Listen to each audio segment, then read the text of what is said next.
When I came to the program, I was a little hesitant because I was coming in as an adult learner. I already had a bachelor's degree, so I was kind of hesitant, like coming in with, younger college kids. But when I got to the admissions office, I talked to them about that, and they said, there's plenty of other people that come in as adult learners, and we'll walk you through all the steps. And they were really great with that. I thought it was a very easy admissions process. And then once I was in the program, all of the instructors were very accommodating, very helpful.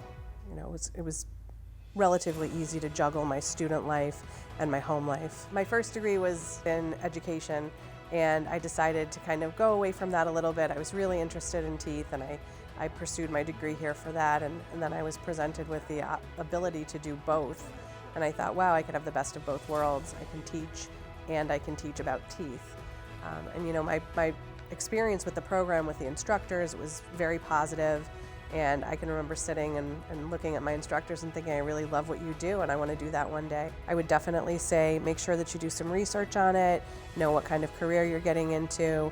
I would even suggest that students, maybe talk to their own dentist and see if they could shadow with them, or talk to the hygienists that are in the offices they go to, or even better yet, come here to our dental hygiene clinic and have your teeth cleaned by our students, which would be wonderful. You could get a real world experience, you could hear everything that they're doing.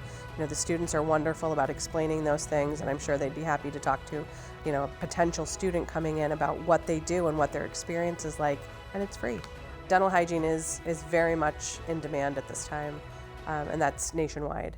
So I think anybody that's graduating from this program would have quite a few choices of offices to work in. Dental hygienists have to take 3 boards. We have a very high pass rate for that. We have a really high retention in the program itself, and then we're putting out quality hygienists to the public, and the dentists know that. They know when they have an LCCC graduate that they have a good employee.